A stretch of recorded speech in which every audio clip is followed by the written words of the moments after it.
দীর্ঘ 17 বছর পরে কারামুক্ত উই আর লুকিং ফর শত্রুস খ্যাত সাবেক স্বরাষ্ট্র প্রতিমন্ত্রী বাবর তিনি মুক্ত হচ্ছেন। আজকে মুক্ত হয়েছে নাকি? হয়ে গেছে। আমার কথা হচ্ছে, বিনা অপরাধে একটা মানুষকে 17 বছর জেল খাটানোর পর আদালত বলছে নির্দোষ। ইসলামের দৃষ্টিতে তার ক্ষতিপূরণ কি? সুন্দর প্রশ্ন। প্রথম কথা হচ্ছে, আমি মনে করি লুৎফুজ্জামান বাবর একজন দেশপ্রেমিক মানুষ, দেশের স্বার্থেই জেল খেটেছে। আর 10 ট্রাক অস্ত্র মামলা, 10 ট্রাক অস্ত্রের সাথে আমার মনে হয় না বাবরের সম্পর্ক ছিল। এটা ছিল একটা পশ্চিমা মাস্টার প্ল্যান। অন্যায়ভাবে ভারতের লুৎফুজ্জামান বাবরকে আর ওই সময়ের কিছু পুলিশ অফিসারকে দায়ী করেছিল। আজকে আদালতে প্রমাণ হয়েছে বাবর নির্দোষ। কিন্তু 17 বছরের মূল্যবান সময় যে তার থেকে নষ্ট করা হয়েছে, এর ক্ষতিপূরণ কি? শরীয়ত মোতাবেক এই 17 বছরে তার যে আর্থিক ক্ষতি হয়েছে, এই ক্ষতি তাকে রাষ্ট্র দিতে বাধ্য, এবং তার সামাজিক ও রাজনৈতিক যে ক্ষতি হয়েছে সেই ক্ষতিপূরণটাও রাষ্ট্রকে বহন করতে হবে। কথা বুঝতে পারছেন? শুধু বাবর সাহেবের ক্ষেত্রে না, আমাদের দেশে অসংখ্য নিরীহ নিরপরাধ মানুষ জেল খাটে না?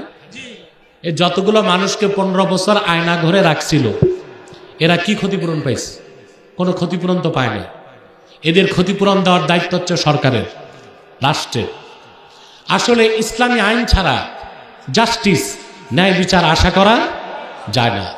196 বছরের পুরনো ইংরেজদের আইন দিয়া বাংলাদেশ চলতে পারে না। এই আইন বদলাতে হবে।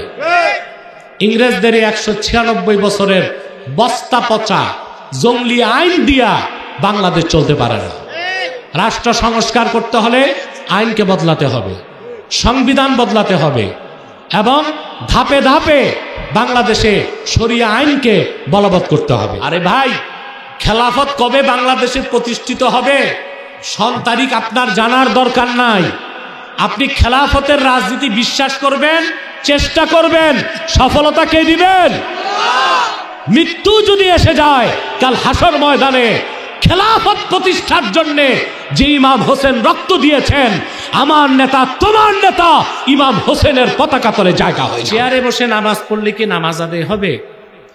এর বিধান কি বললে উপকৃত হবে? দেখুন ভাই, শরীয়তের হুকুম নামাজ দাঁড়ায় পড়া ফরজ। দাঁড়াতে কেউ না পারলে বসে, বসে না পড়লে শুয়ে। কিন্তু কারো যদি শুধু সমস্যা হয় হাঁটুতে, যে সে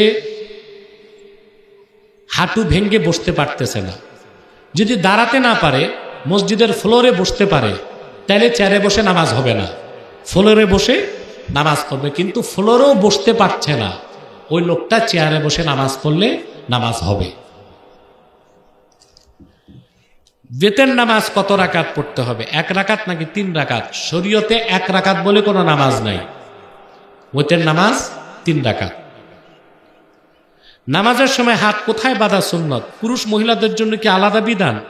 সমাধান করে দেবেন ইনশাআল্লাহ। জি, পুরুষ হাত বাঁধবে নাভির নিচে। অসংখ্য সহিহ হাদিস আছে, তিরমিজি শরীফে এসেছে।